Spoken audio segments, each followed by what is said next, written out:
So the concept is Yeah. basically you challenging yourself to grow a business from scratch, Yeah. from zero Yeah. to a million, To a million, yeah. in 2 years. In 24 months, 2 years, yes. That was the first time in my life, that I was willing to literally die for an idea. I was willing to die for it because they said to me, we're going to kill you. I was like, okay, sure. That's fine. Let's do it. Let's do it. Because I felt, Uguti, if they were to kill me, then, I mean, people used to go to war. Men used to go to war. In 1976, young people, they were there in the streets. They were willing to die. Tina, I'm hurt by a post on Facebook, and I'm thinking, "What's ngati fuck?"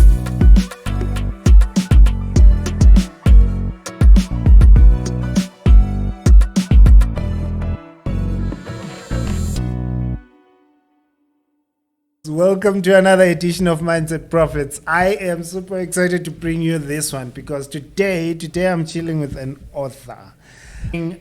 I'm with Banele Rewo. He's not just an author, he's an entrepreneur, not just an entrepreneur. Banele is in TV. Welcome, Put. Yeah. Long overdue. Yeah, I know. Yeah, but I'm here now. It's fine. This is the book, Nomayeni. Yeah. Tell us, man, how before we get into all of this, how are you? I know. I mean, I'm Babab some Shino Pompa Mans. Fresh off the gym. Fresh off the gym, 100%, my man. Drinking my water right now. And you've got stash of water right next to you. 100%. Yeah, so we've got you hooked up. Man. Yeah, I know. I'm all good. Tell us, Banele, Yes, sir. your journey. What's the turning point? What would you call a defining moment in your story that made you now? Yeah, the defining moments. There's so many defining moments along the way. But I remember I'm 39. One or two big ones. I'm 39. So which means I grew. There's been many defining moments. Yeah, so which means I grew from 0 to 20 years old, which is an adult twice. So you can imagine. What's your favorite one that got you into the book and into entrepreneurship? I think one thing that I will mention, which has been like a very big defining moment or experience in my entire life, is the concept of man. Okay. Yeah. I was mentored. I was mentored by a lot of people, and in so many ways, and in different spaces. So basically, I've always had like a mentor. Okay. Right. Yeah. Like, what did that look like? These were people in your life, or you had to actively look for them? No, people in my life. I mean, it started with, I grew up without a father, number one, but the community that I grew up in, there were a lot of fathers. Okay. And there were a lot of man, right? And then, so which means I grew up exposed to, even though it's like a single mother household upbringing, but there's a lot of men that I'm watching who are owners of houses, who are heads of houses. So I did not really need, well, I did need to, but the cards that I was dealt was that, okay, sharp. So you don't have a father living in the household, but the next best thing is actually live in a community where there's a high presence of male figures, right? And then from then on, these male figures would be grown men. And then from then on, you have male figures who are people that are like 5-6 years older than you, which you'd refer to the man. So as you know, with Tina, as men, and especially young men, we learn by example more than talk, right? So you learn by what you see. That's why you'd find, which when a young man grows up in an environment where the male figures, they drink a lot, he's more likely to end up drinking. Yeah. But I mean, I've just been fortunate with him.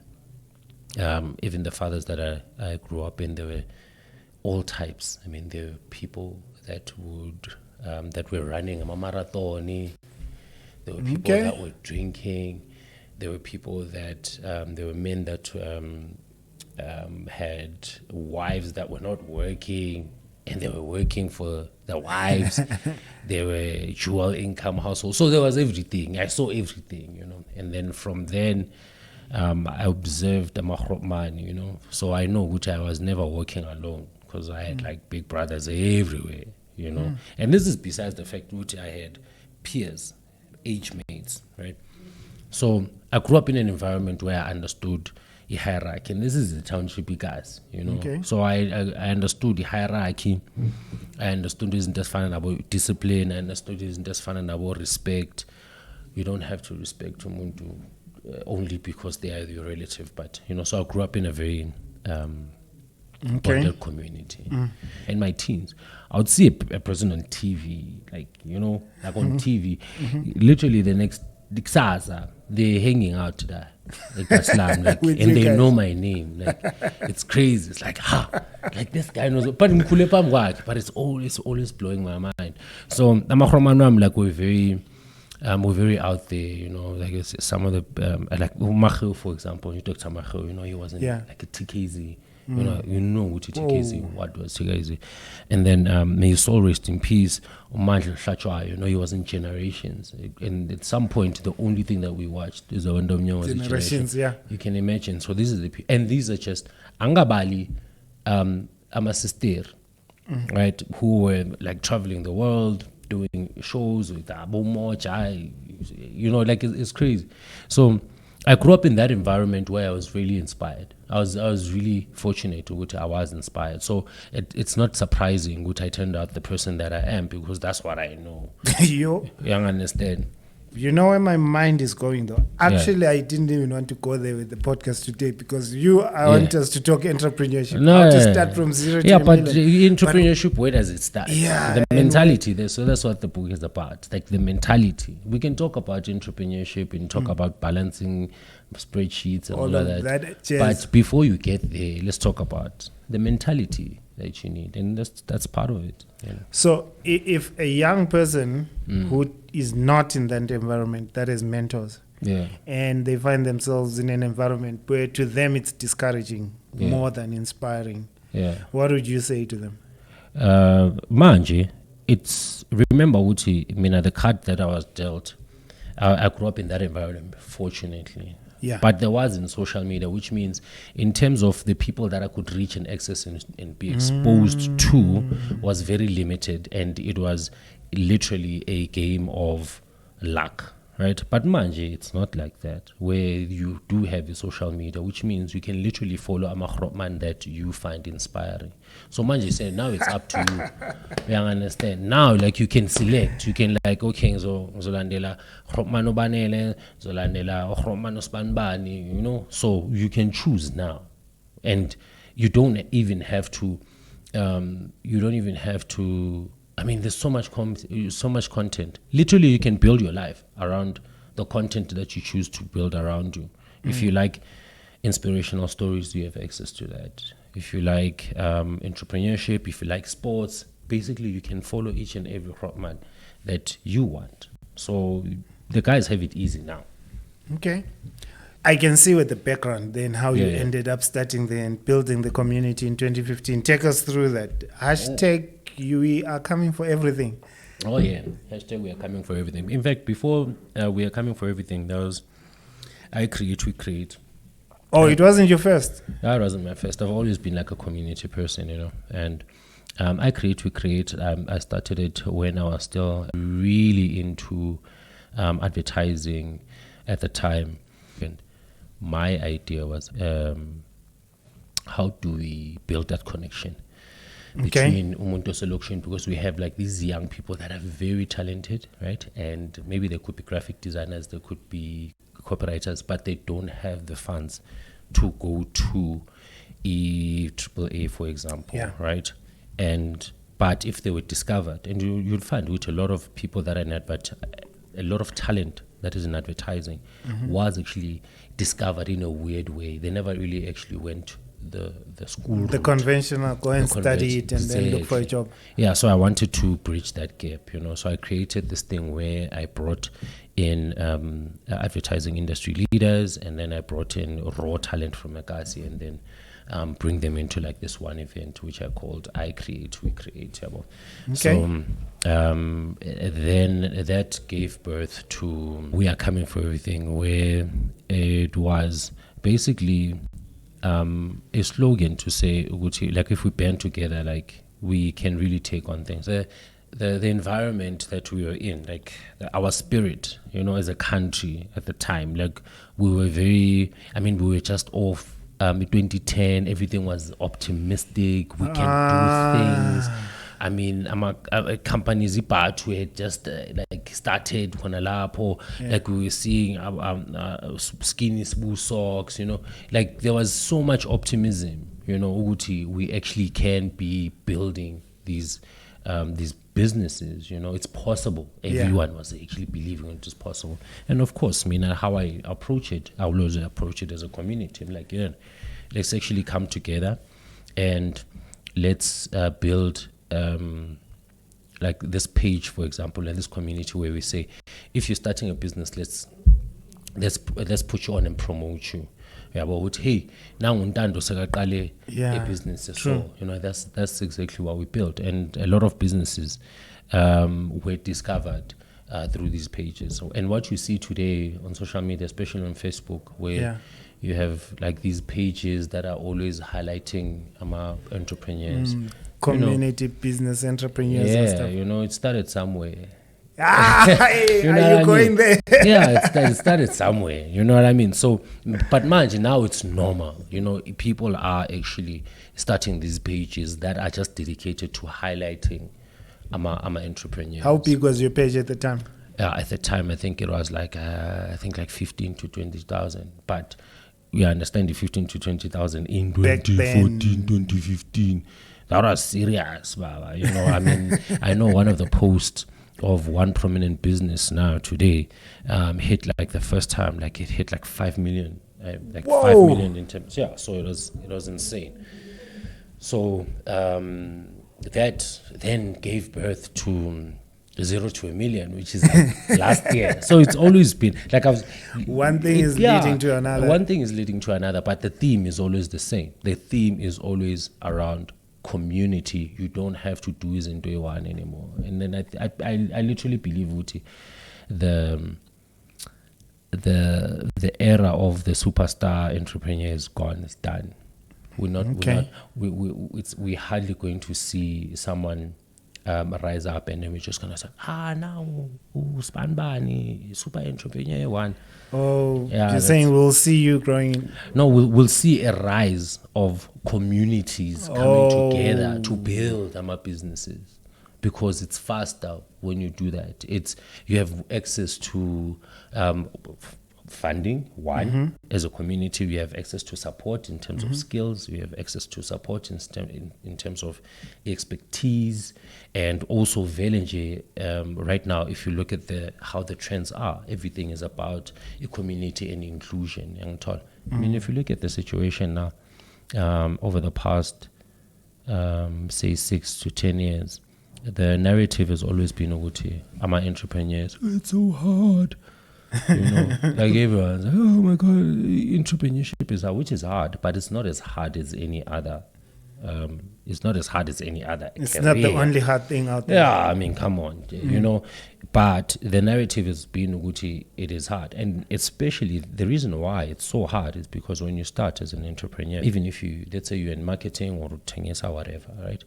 You're gonna have to be your own accountant, you're going to have to be your own marketer. So which means you have to learn at least multiple disciplines, which takes a lot of time from actually refining your product, because you're learning, how do you do accounting? And we told you, you're not even an accounting person, you are just a creative person. And because you don't have like accounting skills, it means which now you're lacking, and it's going to cost you business, and then it's going to take you a long time before you know what I mean? But mind you, if you do it as a community, right, you pull in an accountant, you pull in a graphic designer, you pull in, and then we can all work out how do we share on the success of everyone. So that's how we're able to like move faster. So the concept is basically you challenging yourself to grow a business from scratch, from 0 to 1 million, to 1 million in 2 years. in 24 months, 2 years. Yes, that was the challenge. Okay. Yeah. What was the inspiration behind it? The inspiration was first the book.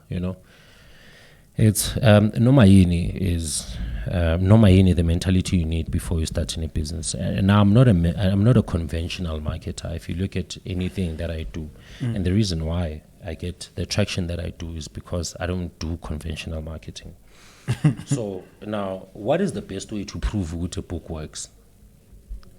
Without do you what reading the book it. says. You do what the book says. That's exactly what I did. And then I said, okay, let me show you basically. It's like what I say in the book, let me show you that I can start a business now. And then in 24 months, it could Hit a million. And the risky thing, Uguti, I said this after coming back from COVID.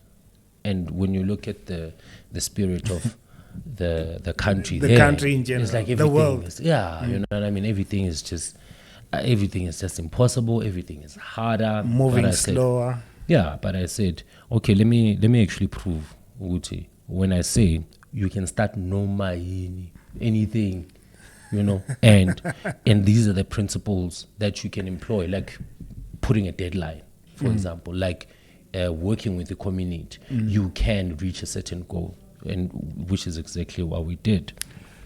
Did anyone not tell you at some point that you are taking a risk? If it flops, then the book is in trouble? No one needs to tell me that. But I mean, I think I've gone through like 11 businesses in my life, and I've failed so much that I love failing. So yeah, fine. It's like failing for me is like, I mean, the general knowledge that I have now, and the kind of decisions that I make now in business, right? They're informed by all the wrong decisions that I've made before.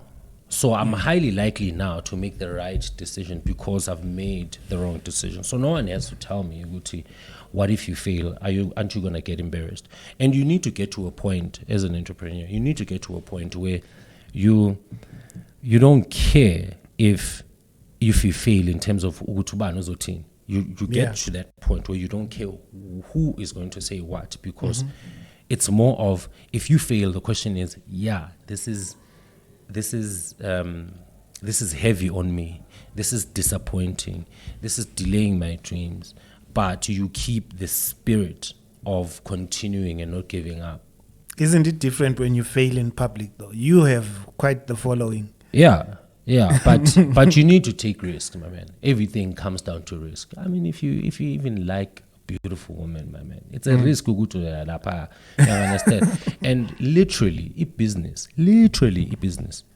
is risking every day, because you call abantu every day. I mean, even now, you calling me is like, yo, It's man, let's do this thing. It's a risk. I can tell you what's happening there. You understand? So much you need to grow like these calluses of getting a no. You understand? What what do you do with a no? Because if you tell me no, I do have the option of actually asking you, okay, I understand you're saying no, right? Like, I'm not pushing you towards a yes. True. But can you tell me why you're saying no? And then you tell me, no, it's because maybe you're too pushy, or I didn't like your attitude, I didn't like your cadence, I didn't like. And then, it's like, okay, so the next person, I need to get rid of these things. You understand? So every time you actually get a no, young child. You so have now the option to learn and ask why. Yeah. So now by the time, and I'm going to say something which is never really spoken about, spirituality. Like, I wholeheartedly believe, Uti, when the idea came for me to take that camera or take the phone and put it there and say, I want to start a business and we want to do it within 24 months and we're going to go from 0 to 1 million. I don't believe, Uti, that was me talking. But the fact the idea came, it did not come from me. I did not sit on a board and say, okay, we need to come up with a campaign to sell the book. I knew I need to come up with a campaign to sell the book. All right? And then you start. This is intention now. It's like, my intention is to sell a lot of copies of the book. That is my intention.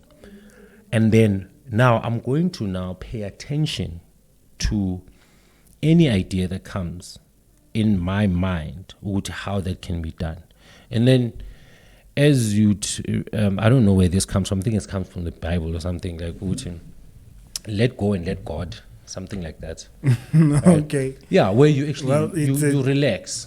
It's a statement that floats around. I'm not sure Yeah. if it's in the Bible. I don't think so, but I think it's something that people say to encourage. Yeah, Christians say to just let encourage go. each other. Yeah. Just let go. So now, I've set the intention. I've said what I want, right?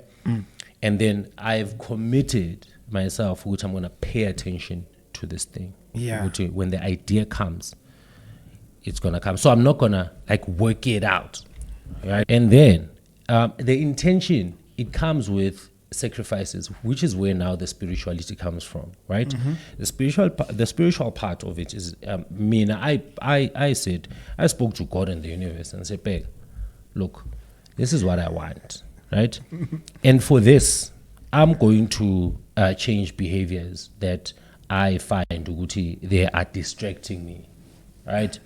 I mean, it could be whether it's substance abuse, maybe drinking, it could be smoking, it could be women, it could be gambling, it could be any one of those things. Okay. So I decided, what do I feel are behaviors that I feel are distracting me? And then when you get rid of those distractions, you're making a sacrifice now. Yeah. You're saying, Bega, the universe, I'm willing to give away these things that I feel, which I can't even control doing, but I love doing. I can't stop myself doing, but I'm going to put them aside so that I open the pathway for the universe to actually give me the message. Let me make you an example.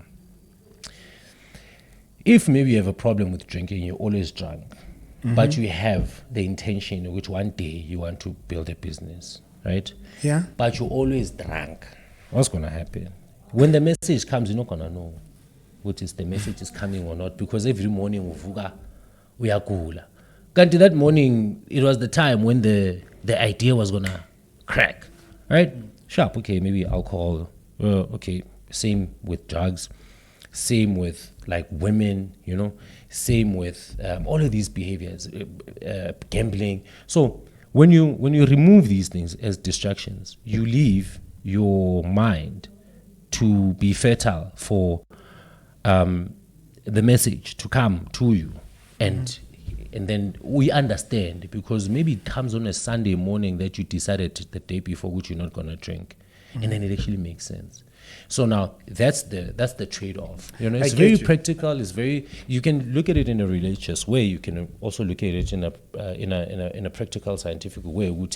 Basically, if you remove things distractions, What about someone who is cynical and says, but I've seen people succeed with these things that we're calling distractions. Yeah. They didn't let go of them. Yeah. They kept doing them, but did business and won. Oh yeah, I see. There's a lot of that. I mean, I can give you examples. When we look at a city, maybe like entrepreneurs, as they are called, which I think it's an unfair term, but either way, just for the sake of understanding, Maubega, they have promoted this lifestyle. When you get money, you splurge it like this, right? And then the young people, when they look at those people, with those individuals, they thinking, that's Success, what you should do. Lifestyle. Yeah, that's exactly what you should do. As soon as you pop, you must pop bottles, you must hang out with hot women. Yeah, very sharp. Those are some of the things that come with the success. But the day that you succeed could be the day that you actually start failing. It could be the best day of your life, but the beginning of the worst day of your entire life, because now. So make an example about winning lotto. Yeah, right? You win the lottery.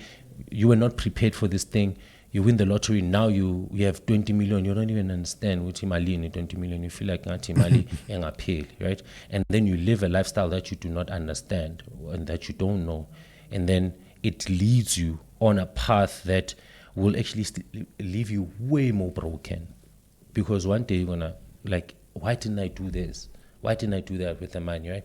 So now these young men, they're looking at, say, entrepreneurs. I say that carefully. They don't see the work that they do. Yeah. They see the money. They see the spending of the money. You understand? But you don't see the build up of how that person built that company, which is problematic, because that's what a lot of these successful people do. They will show you what they did on the weekend, right? They will show you what they did on the weekend, but they will not show you.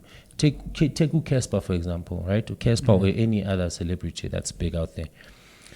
Even Nomek G, right? Yeah. You've never seen content of how they actually sit in meetings and decide on the content, who's coming, who is in the team, how do they manage, like, those dynamics. So we need to hire the behind the scenes. You never see that. You understand? You only see the finished product. So what do young people want? They want the finished product, but they don't know how it builds up. So now when they look at rich people spending their money, they're thinking, would rich people spend their money every day? Can't you know?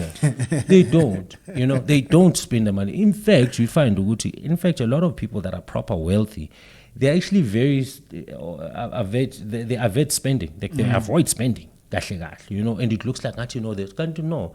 Lo muntu le mali la pleasure that weekend, and then they create the content.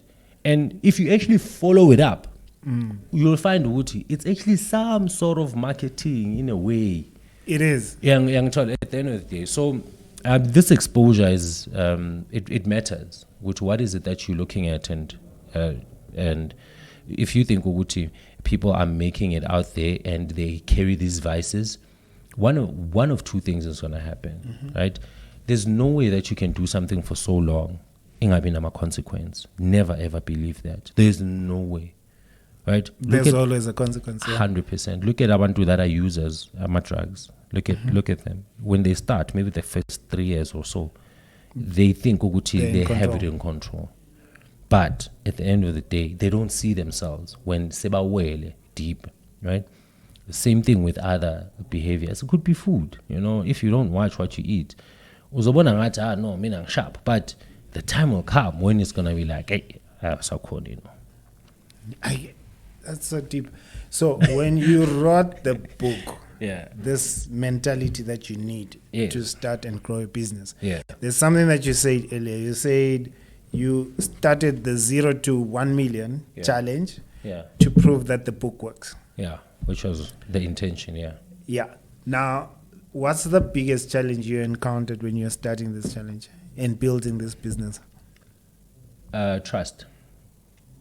Trust is the biggest thing when it comes to doing anything that has to do with the community. When you look at what's happening around, there's a lot of scams that are going around. Oh, yeah. There's a lot of scams. So now to have a community that you call in together, and then we say we are going to use what has been used in the country for so many years, which is stokfela, which is something that is actually unique to South Africans. But it's also used in places like Kenya, if I'm not mistaken, but other African countries are actually using stokfela at a high level, right? To a point where they actually have like banks. Structures for it, Correct. And then you find vele like banks, right? Even the South African banks. I started at some form of stokvel. I don't want to name which ones. They started in some form of a stokvel. They've pulled a lot of funding. Why would trust be a challenge for you though? Because you already had a following by then. Because you need to then maintain it. Because I need to, when you when they say it's easy to be successful, the hardest part is to stay successful. Okay. Something like that. So now I have to maintain the trust about Noguti. We are on the road to this. Your investment is safe. And how do you do that? You don't tell them. You don't tell them and say, hey, trust me. No, that's useless. You prove it. How do you prove it? First, a result. Yes, the result is not guaranteed. As with any business, it's not guaranteed. First, transparency. Right? Look, I'm gonna be transparent. We're gonna start this thing. We're not gonna make AMA returns. Yes, we can make sales, which is my job to make sure that it happens. Right? We can make sales. But AMA returns, they're not gonna be 45% in 2 minutes. You understand? You keep it straight with Pega. This thing is gonna take 3 years, and we're gonna do this in this way. And then there's then the pulling of experts around me. I mean, I feel which I'm the least qualified person within the team that I pull. Is it? Yeah, I'm the least qualified person, because when we talk of an accountant, I look for a person that eats and breathes accounting. That's what they love. That's what they're passionate about. That's what they think. Maybe if we extend, they're like, can balance. Yeah. And then same thing, because we do aquaponics at Soweto, right? Yeah. Who did I find? I found a person who is a national representative. He's a protea, right? He's a national representative in sports for fishing. That's what he does. Oh. That's what he does. Like, he thinks fish. Like, he knows, like when he looks at a fish, it can almost, he has that intuitive intelligence with intelligence in life. Right?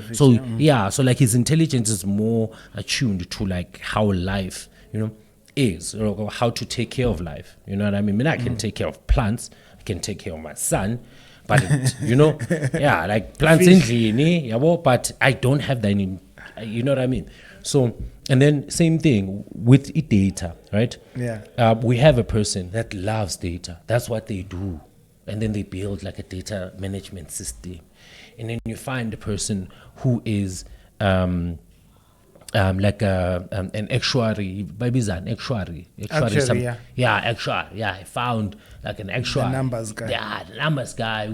How does it do? That's what they do every day. What do I do? My job is people.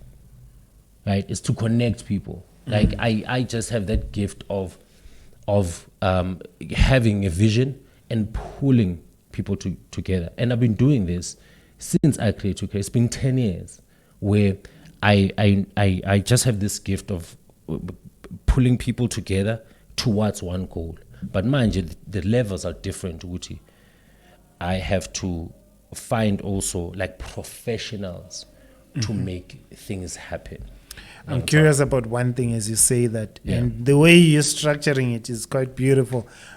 But these guys come at a premium. How easy was it for you to get those high qualified professionals when you launched this project? Yeah. Also, in as much as we are starting, Nabo, they've just started their company, right? It's someone who maybe worked in a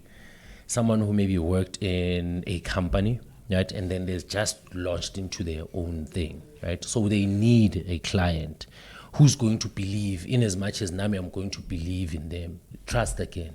Oh. You see what I mean? So now when we pull, we're learning. Sonke say we're learning, but it's just that one is more expensive. So they can trust Uguti. No, Banele can make sure Uguti the communication is out. Right? They trust that. Like they know. Maybe is like, this man is gonna do the content. They don't have to worry about it. Nami, same thing. When I sleep, I know which my accounting person is thinking of ways of how to improve these things. So what are we doing here? We are pulling people. We're not going there and getting established businesses. What's the point then? You understand? And also, the success of the project, the members, the companies and partners that we're working with, because I need to remember, these are individuals who have their own companies.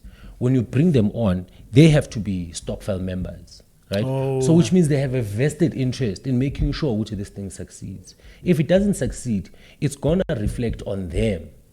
You worked on this using a Stockfile model. Yeah, I understand. You worked on is it to be, and you were highlighted as the accountant and it failed. You don't want that. Yeah, I'm told. So No one that's would, where, no yeah. one would. So we have a vested interest, one, to make it succeed. We have a vested interest to make sure, Uti, whatever work that you put in as an individual entrepreneur, company owner, that you put in there, you want to make sure, Uti, you use that as an example in the future. Uti, I was part of this thing. I want to pick up on your book. Yeah, let's pick up. We've been talking about the book. We have been. Yeah, we have. But there's a few chapters that you have one here, and these are quite brilliant. So I want your mindset on them. All of them are brilliant. One of them says only work works. Yeah, only work works, yeah. So all of them are brilliant. I like this one. Only work works. Yeah, only work works. Only work works. Look, I mean, after everything is said and done, right? After everything is said and done, at the end of the day, you need to put in the work, you know. There's this one individual I like to say, they talk, you work, they do this, you work, they do this, you work, they do this, you work. Yeah, it's brilliant. I like it. I get you. I like it. I like it because it's the reason why I like it is a lot of people do preach the message out there of don't work hard, work smart. Yeah. But at the end of the day, only work. Mamela, look, Yazi, we tend to spend a lot of time thinking about work, and we're thinking we're working because you're thinking about work. No, you're not working, right?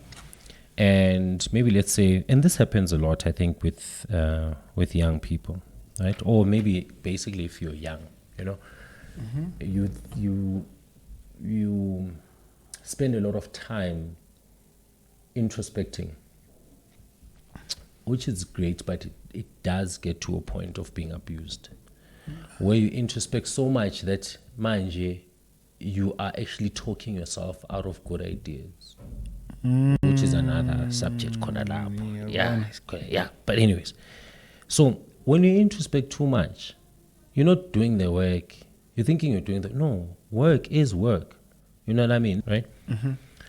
The most dangerous thing I feel that is happening to young people right now is the fact, Uguti, they don't have anything to do, and they are waiting for the big thing to happen, whereas the big thing actually requires these small actions.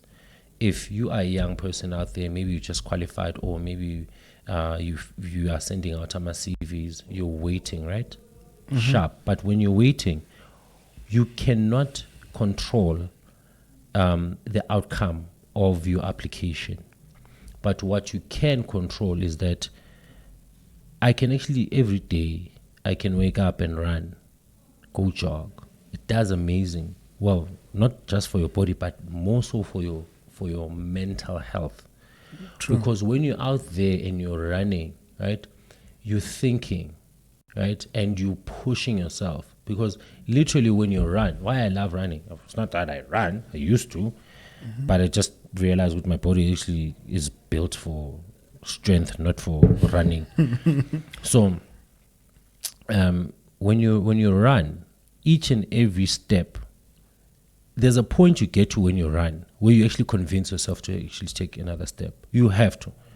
And when you're feeling like, I need to turn back, I think I've ran too long now. And it's like, no, but let me actually, let me reach Lapayan and then I'll come back. And then you reach there, it's like, nah, man, I think I can. You wonder what's happening in your body. You're literally training it to take action.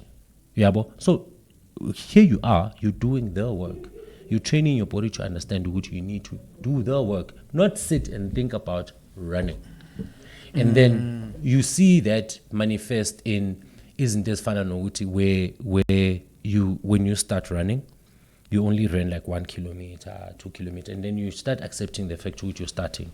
Yeah. Which means you also apply that onto whatever it is that you want to start. You're like, okay, I'm starting with a business, which means it's okay for me to actually take what it is that I have available and go sell it Emma Roboting and start there. So now you become a person that actually now wakes up every day with the intention of which they're gonna work out.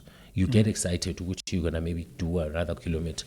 You come back, now you get excited to which actually I'm gonna go sell, which means I'm going to go interact nabantu. Now you're learning people skills. Now you're learning which you can turn 1 rand into 2 rand. Now it becomes like this thing which between like, I don't know, 5 a.m. in the morning, 5 or 6 a.m. in the morning, and then by 11 you've done productive things. Now when you are that kind of person, every day in 11, right, every day by 11 you don't have a job, right, you don't have a business big, but you are doing these things, these actions, this work. You will never know what's gonna happen. Someone might say, as Ntanami, like, I like the fact that I see you running every day here, and I also see that you're selling. I heard Uguti there's an opportunity somewhere. Because you're exposed to a lot of people, whether it's traffic, whether it's people that you're selling, and also maybe you actually start thinking of ways, because now you start seeing the world in a different way. Uguti, you start small, and then you have to will yourself, and then you have to have it discipline, and then now you're able to actually approach a Mahrotman because you have the confidence, right? You said you start, and then you will yourself, and then you build the discipline. Yeah. And I suppose that then leads to the confidence to approach. Yeah. You build the confidence to approach lap. And the footy, when you have those things, isn't just Fanama discipline. Amakropman, they like Intwana that shows initiative in themselves. They're gonna come to you. I mean, if you look at a lot of people that that made a success of themselves, when they were found, right, they were already doing something, and it was basically payless. Okay. But they were already doing something. By the time, let's say maybe Kespa no WHP, for example, right? Yeah. By the time WHP maybe sees Kespa, busy. So it's easier for me as a crop man to put my name on you and bet on you, because I see that you're already doing the work and it's not pay. You understand? So which means it just and this is what he does. Okay, so what is he good at? Maybe let's say before you even talk about what he is supposed to contribute into the company or in the business or whatnot. For example, I said, so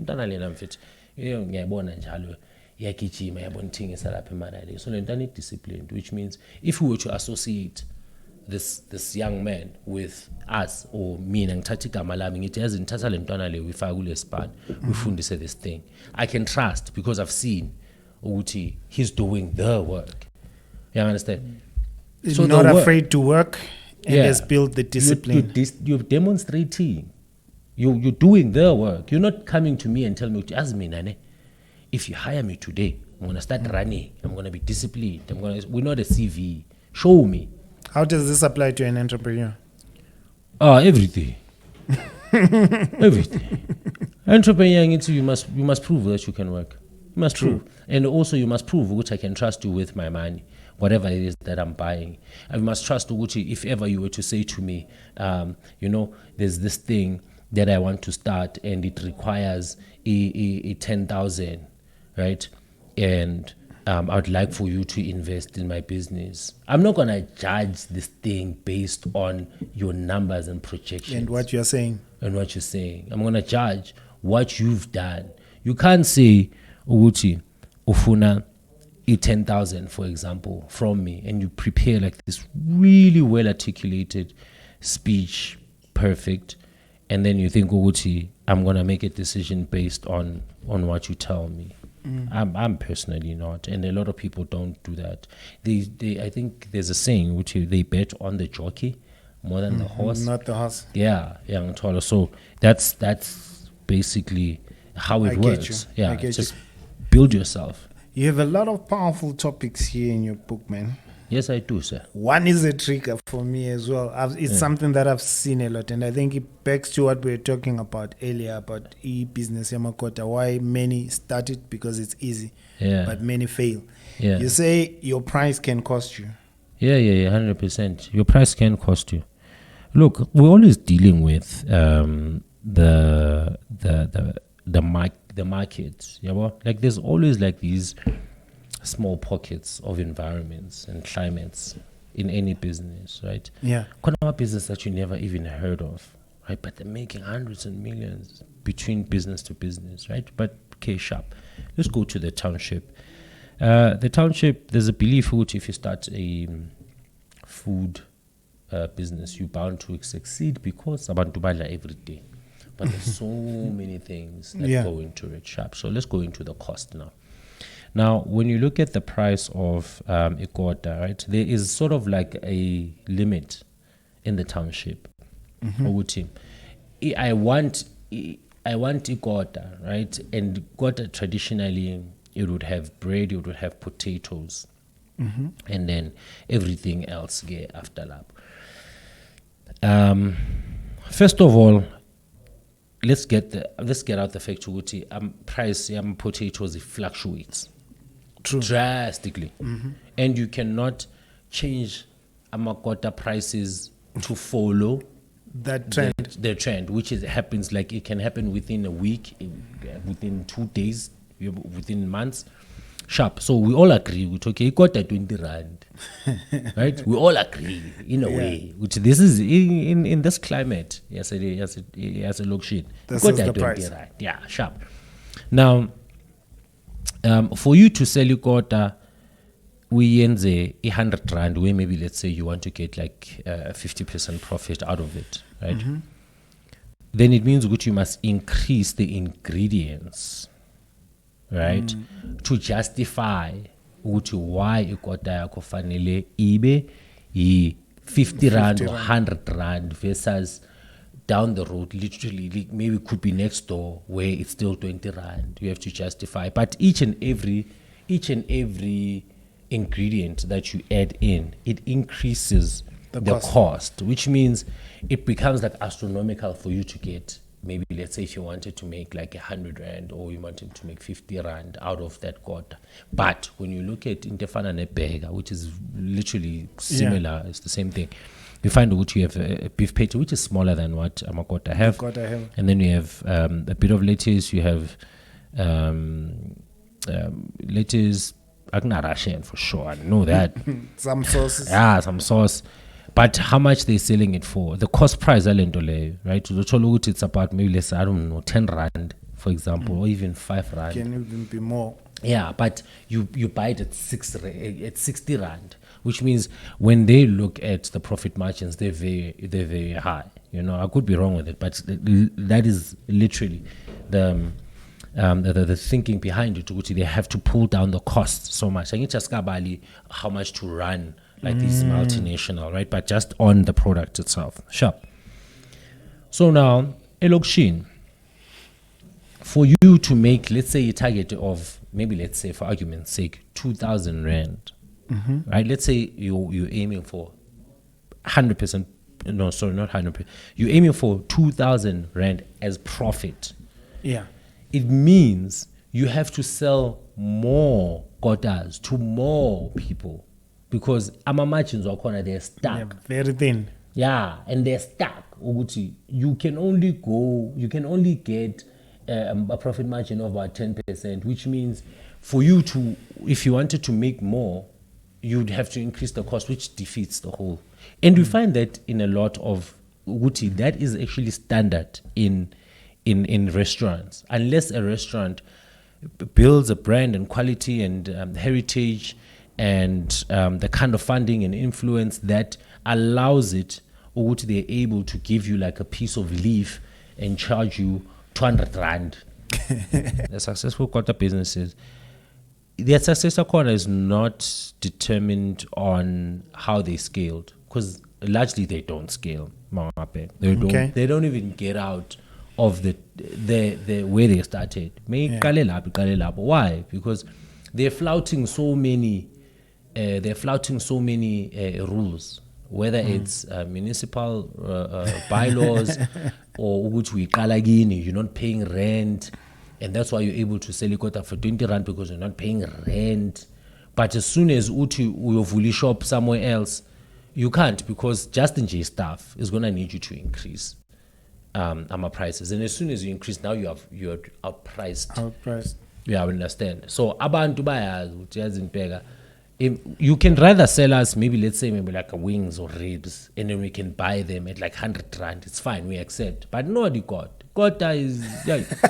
But I once yathi imfethi kota compete no more ngayithela ngegold bro. No more ngayithela ngegold. Khona abantu that's just like ayadura, and once but iyadura, they're not gonna go there. Angeke abasazami nokuthi bayazi ukuthi i-tasty kanjani yabo. No, it's like yadura, and that's it. And once you have that in people's minds, which into yakho yadura, they don't care what else you're gonna sell. Yadura, that's it. You've done a lot of work at Township. Yeah, that's why. How do I know this thing? I didn't read this. This is context proper. I'm I'm curious though. though. Business there. You had one. Yeah, Pakistan. I stole their shop. You know, I sort of stole their shop because we had like these riots, right? Yeah. And then so they were kicked out. So they ran away. And me, I went to the landlord. It's like, nah, I'm taking this shop. I want that job. Yeah, and then the landlord was like, yeah, okay, cool, take it. These people came back, I think like 3 months later. But bafuna like their shop. I'm like, yeah, but you want it in your heart. But business-wise, you can't because I've already signed. Yeah, these people threatened to kill me, my man. Like literally came that. I remember. For real? Yeah. Came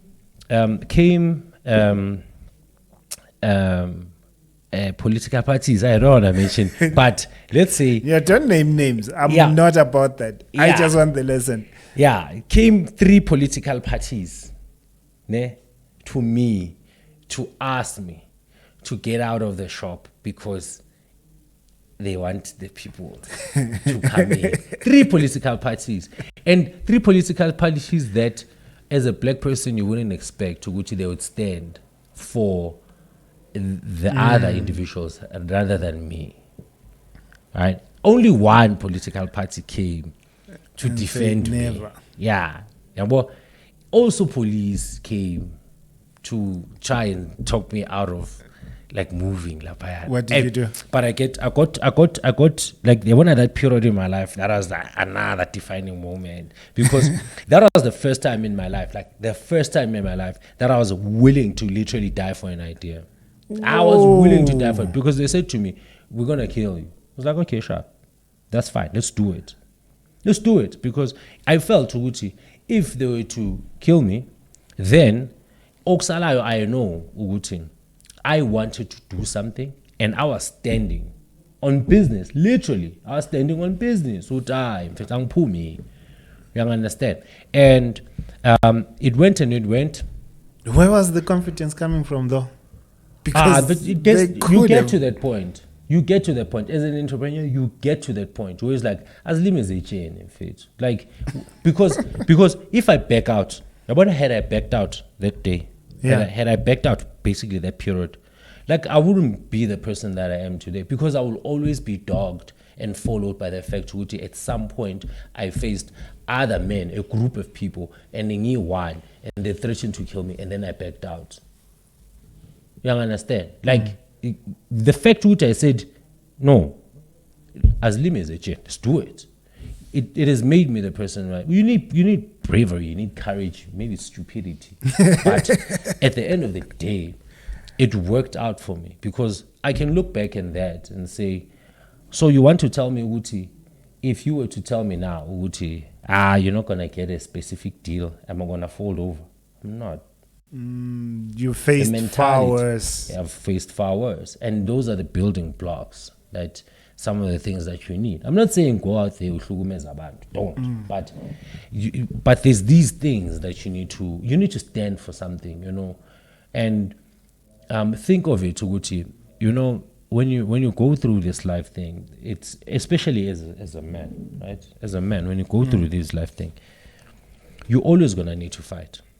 You're always gonna need to fight. And in most cases, we won. And if you do not build the callous to fight, one day in a position where you're much older and then you face a certain thing and then you don't have the courage. I mean, people used to go to war. Men used to go to war. In 1976, young people, they were there in the streets. They were willing to die. Tina, I'm hurt by a post on Facebook, and I'm thinking, no, we need,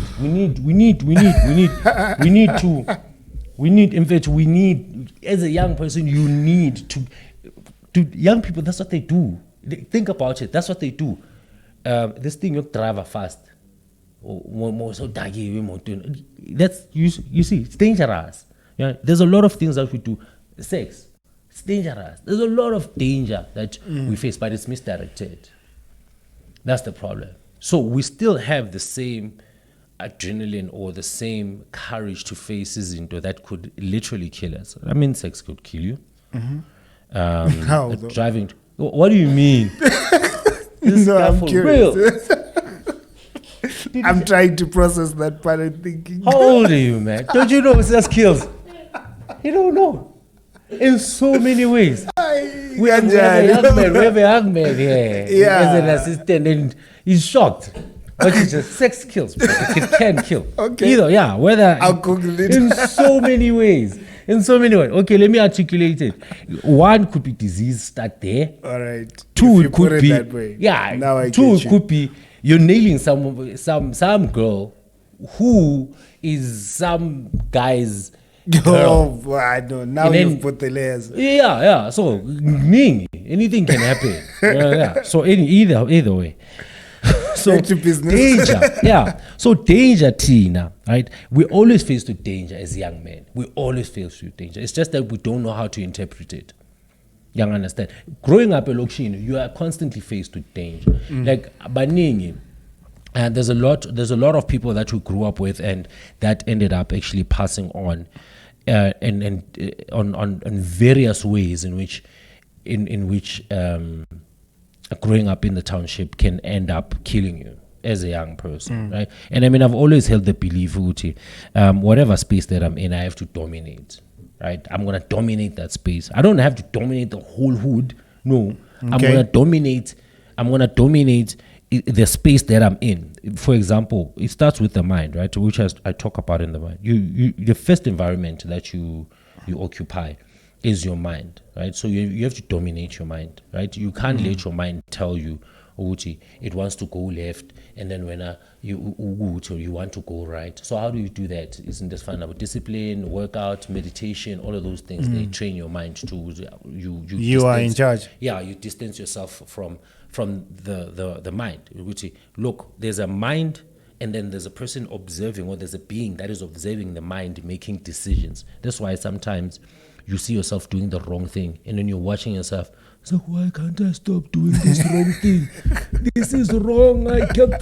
You understand? We know. Which there's a being that is looking at. You know what I mean? Yeah, so I get you need to separate that. So in the book, I talk about that, how to actually identify that kind of thing. Sharp. So now, you dominate the mind first, right? And then you dominate the outer environment. Now, when you say, okay, Ilogishi is a survivor. Township, you need survivor. You need to be smart out there. So which means you're not going to delela abantu. You're not going to be out there disrespecting people. You're not going to be, when you drink, you're not going to drink to a point where, manje, like you find yourself in a vulnerable situation where you could be mugged, you could be taken advantage of. Yeah, now, they'll teach you a lesson. It'll teach you a lesson. So, manje, there's these things that you now, that are affecting your behavior. Uguti, I have to be able to protect myself in this environment that I'm in, which is the township. Okay, sharp. After the township, you're like, okay, sharp. Now I need to move out of this thing. It's done. And I mean, my idea was like, it needs to pay me. Like the township has to pay me. Right? I need to have an income stream that is coming directly from the township. Yeah, I understand. So that's why you find out I open businesses in there so that I can extract money from the township. You understand? And who doesn't? Who doesn't extract money from the township? It's not evil if you're It's giving not value. evil. Yeah, it's there. I'm born there. So I'm gonna write a book called What are we gonna call the book? We're gonna call it anything. Okay. Because From maybe I'm Noma born in the Kanjani. suburb. Noma yini. Yeah, because like I'm born in the suburbs. Like, yeah, we'll just write a book called anything. Okay. No, you don't. I need some from the hood. So I'm gonna write a book for young men in the hood and young people that are trying to start a business in the hood, right? I'm gonna sell you value. Right? Because I'm not just extracting here. No, I'm getting money from there because you're the market that I'm looking at, right? But I'm gonna give you value. How to actually navigate this place. So there's always an exchange of value. So okay, so that's done.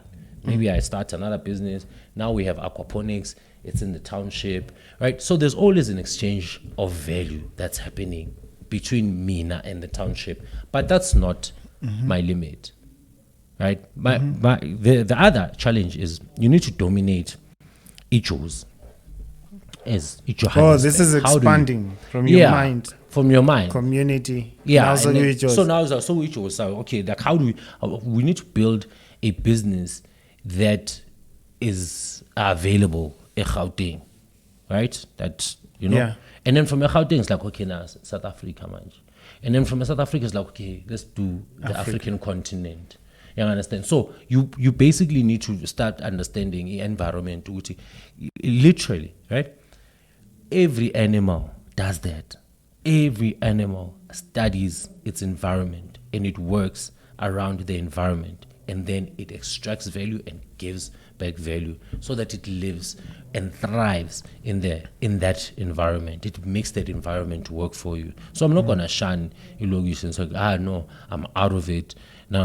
No, and I think you're showing the young people and generally the people that you want to inspire the right way to extract value and benefit as well. There's something you talk about as well in the book. Think we'll cap off with that. You're not a beggar. Killing the beggar's beggar mentality. What's that all about? You know what my suspicion was? I think during '94, I don't know. I don't know this. I don't know. This is my observation and my suspicion.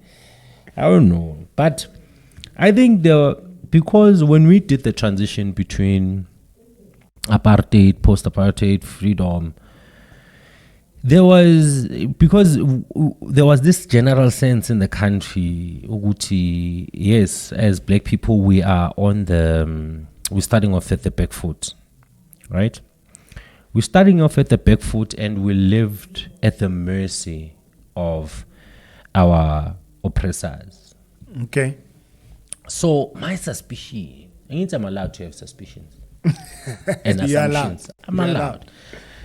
As long as you state them. Yeah, I mean, I'm thinking, maybe our grandparents, right, they were taught to take anything from their masters. They were grateful, right, because they were not paid enough. So anything, maybe whooper, you were taught. And then that, I think, maybe it filtered down to the next family. Say, no, umlungu ngiphe ini, washa wacima, And then maybe khona lapho we learned time and like you can ask.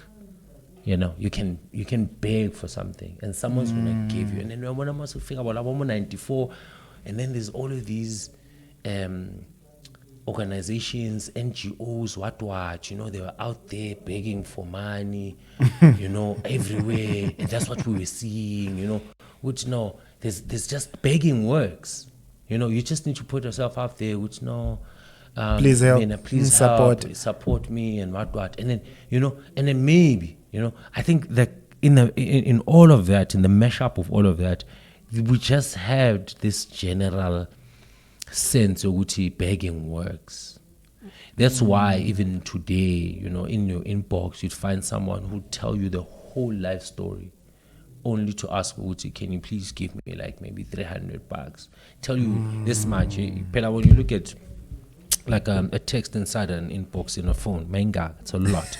Right? Yeah. And I'm not making fun of it. I'm just stating the fact. Well, it happens. Many people know. Yeah, they do that, and then they're begging, and maybe they've seen someone who's begged for something on socials, and then it worked for them, right? But I feel ukuthi that attitude is actually destroying a lot of people because they think ukuthi it's okay to beg because people are gonna feel sorry for them, right? They are working on the fact ukuthi maybe also they've seen utama beggars, they do get. And then in the book I talk about this friend of mine, right, who was a beggar, right? This one time, right. So the first time I see him, he's dead, right? And then he asked for land. And I mean, at the time, I'm in corporate, I'm driving a Benz, it's slick as hell. Beautiful machine. Yes, Benz, boy. And I'm driving this car, and then I sort of like feel guilty, giving maybe like tiger. And then 2 days later, I think it was 2 days later or the next day, I see him, he's clean. And then he's selling what's the thing? Well, I'm thinking ice and scorpions. No thing is good dust. The silver thing. Stuff for brushing and stuff. Yeah, whatever they were selling. But anyways, but he's selling that. How man? This thing is a hassle. So this man, when he dresses up dirty, he is marketing. He's in uniform, man. He's in uniform, man. You know what I thought? I thought you were saying he got this money, changed his life, and you turned his life around. This is what I do after that. I'm like, okay, so when you can be clean and you can sell something, I'm like, okay, sharp. I'm going to give you a clip 20 or 2 clip. I'm going to listen to this thing inside, and then you start doing this. And it's like, yeah, sharp, I'm going to do that. And then he took the money, and then he bought these things more because I'm not least biggest bolegil or something, right? Yeah. I don't know what happened, but I think maybe he also had like a drug problem, but also there is like a real issue with mental health hierarchy, right? But it never really came to fruition to actually do this thing, but he did try, So, but what I learned from that situation, no, man, when he switches, he knows, and there's a reason why. And this is not controversial. This is what we know. There's a reason why these women, sometimes they bring their children there. They know. Let's keep it 100. They know. It's not too good. They didn't have someone to have the baby with or whatnot. Yes, that might be true. Yes, it's true. Obviously, you need to take your child with. But they also know what it does. They know emotionally. They know what it does. You understand? So even nama beggars, they know. So when you could be thinking, ama beggars, they're begging because maybe no. Some of them are working. They are working. There's it's been talk. There's people that hire out children, right? So these people understand. I saw that story. Yeah, these people understand. Some understand. When I place a baby and when I dress like this and I look like this, it's a hustle. It's a hustle and it works. Those are either marketing principles. Because I'm in the middle of a main road. Who's a mema robotin? Where am I robotin? Is it by shops? Is it, you understand? So there is intelligence and there's a hustle that happens in some cases, right? Like with that friend of mine. So now, begging doesn't work, right? Begging doesn't work. It might work emotionally for someone because, like that guy, among some guy, maybe the first time we be 10 rand. Yeah. I was buying something from him. I was buying the feeling of not feeling guilty. That's what I was buying. So when someone sometimes a response to a person begging, or they cannot handle the feeling that they have. I have what I have, and this person doesn't. And then when I give you like that 100 grand, 100 rand, 100 grand. You're talking numbers. Mercedes says 100 grand. When I give you that 100 rand, maybe there's some reprieve. I don't know. Right? Maybe, I don't know, but maybe there's some reprieve that I get, but there's some exchange of value. So I get you because it's saying it might work, but it only works in a transaction. It will not last. It could be a transaction. Why is the person coming back? We ask, this is their possibly like their hustle. Why would you stop something that works? If someone wants to get the book, Yeah. where do they find it? The Noma book- yini? Yeah. We only talked about like 5% of what's in No. here. Everything that we talked about No. is here. I'm looking at the chapters. I know we're picking it's them there. at random. Yeah, it's there. Is it? Discipline is there. I'm a Discipline, minding your mind. Yeah. I'm a Khrotman the is beggar. there. The story of the beggar is there. How to get started. Is there. Discipline, relationships. Relationships. Yeah, we do talk about our relationships, which is what I've always said on my socials. Like when your man is not ready, just move away from women, dog. Just stay away from women. Like that's a real thing, especially in your 20s. Especially in your 20s. Like literally, you're gonna get hurt. You're gonna get hurt. These 35 to 40 as guys, they are going to take these girls constantly. Hold on, Banele. Tell her this young man. Ukulalele. Na You know. muhleli lana. Yeah, I'm telling you. No, like you're only in your 20s, dog, my man, you're only in your 20s now. What you should be focusing on, first of all, you have a lot of energy, right? Like you have a lot of energy, and you know good how you know good you have a lot of energy. You can drink, nah? You can drink with me now, right? And then when ungavuka kusasa ngo-5, right? We can sleep drunk. You can wake up and go to work, and work like the whole day, and do it again. Me, now, if I do it. Dude, I can have like 3 glasses of whiskey. I'm a man. Tomorrow I'm going to contemplate if I'm going to go to gym or not. I don't even have to have a hangover, but just because I indulged. Yeah, well, so now you have a lot of energy. And also, you don't know what you need to do. So which means basically do every job. Every job. When you leave touching these computers and whatnot, but they want securities somewhere there in the office park, and you know good to when you actually do have the time, you take the job. You understand? You can do anything. Why? You don't have a child, right? You don't have a child. You don't have anyone that you're taking care of. And now when yourself, you're cheap. Like for you to buy like clothes, man, come on, dude. Like your clothes Guys are very are cheap. expensive. You know what I mean? And yeah. So you're very cheap. You have a lot of energy. And you're not taking care of anyone. And if you fail at anything right now, everyone's gonna give you a chance. Like I'm gonna say, Ntanaya Muzamile, and it's fine. But when you do that at 35, you try something at 35, and then you fail. There's so much. Like it's either your family is looking at you, your girl is like, nah, I'm tired of you failing. You know what I mean? And people are like, dude, like you have to stop having this thing, your potential. Like what is it? In fact, like you've been 15 twice in your life. You've turned 15 twice in your life. So you're still failing. It's hard. It's hard. You understand? But when you're young, dude, like you do everything, right? You have the energy. So instead of using your energy to deal with slama, rather work longer days and do multiple jobs because you can handle it. And what's happening with you, you're actually learning and meeting a lot of people. Learning and meeting a lot of people. You're engaging. And some of the things that you'll actually need later in life, you'll always refer back to, man, I remember I was a security guard and when I if did wa- 1, 2, 3. Yeah, I did handled 1, 2. this So one this way. a security guard, if you end up owning a security company, Yeah.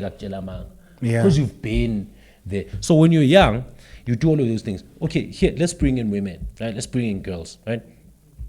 So when at 25 or 20 to 30, right, you're still trying to find your ways. There's some other guys that actually win between that time, right?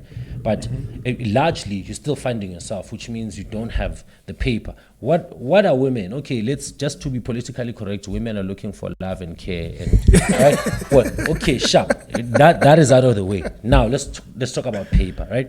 So now, whenever you want the girl, right? You want a certain girl, right? And she looks a certain spec, right? And then there's a 35-year-old guy. He has his own apartment, or maybe let's say 30, a smaller apartment, right? Bachelor vibe, right? Maybe let's say Semaboneng. It's a funky place, right? And then he has like a Kanyana. I was not talking benzos here. Yeah. I'm talking like just a polo, right? You're gunning for the same girl. You're gunning from the same girl. And let me repeat, women are looking for love and care and etc. But who do you think is gonna win, lap? The dude, right? The dude. Why? Because of whatever reasons, he's gonna win. So now, it means you're more likely to go through a whole lot of heartbreak, bro. Like a whole lot of heartbreak. You understand? And then, to be real with you, I want as a Grootman luck. I want as a Grootman. Now you're a Grootman cap. Yeah, I want as a Grootman, I'll tell you. Oguti, you will learn, Oguti, during that time, you get what you get. You get the kind of woman who we are in a way. It's like, hey, Mara kind of, yeah, but it's not the one you want. It's not the one you want. It's like, okay, fair, because you have a nice personality, but she knows, Uguti, had she had a choice, if she looked a certain way, she would probably go for a certain guy. And then now you know, Uguti, we know, Uguti, there's a kind of person you deal with when you're in a certain, there's a kind of woman you deal with when you're in a certain tax bracket. Let's put it like that. Yeah, well, there's a kind of, so anyways, so just to make sure you understand, bro, I'm back. In your 20s, you focus on the work. Just focus on the work, because it's okay if you're going to in and out of relationships, because you're trying to also understand like the human nature, right? It's a very important aspect of growing up, but do not put so much emphasis on it, because you don't even have what is required by a lot of women in terms of for you to actually keep. So, but if you focus on the work while you're doing some introspective work now yourself, because you don't want to be a person which you ignore women all through your 20s, and then when you're 35 you win, and then you become this horrible guy. You become this horrible narcissistic person who feels which just because now I've made it, I have money, so it means which you must like me. So it's shocking when a girl doesn't like you because but I have the money, why did you like me? You understand? So you become a weird person. So yes, maintain those relationships, but it shouldn't be like a priority. It shouldn't be. In your 20s, bro, like you're not missing anything. Trust me. You are not.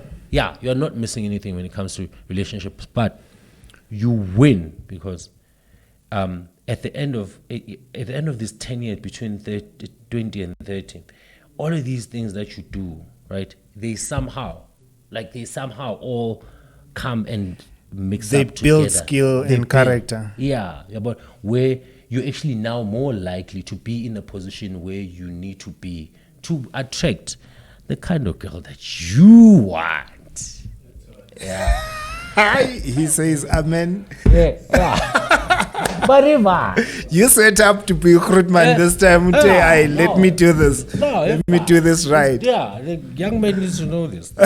We can't be talking about balancing spreadsheets, man. Banele. Just be real. How do you find this book?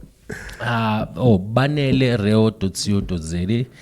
It's self-published, this book, so you can only find it on my own website, which means I get 100% of resale. You don't like companies that take a lot. Yeah. No, you know, I believe Uguti, I need to build up the kind of profile where you actually are able to pull the kind of numbers, Uguti, even if we give you like R1, it makes sense.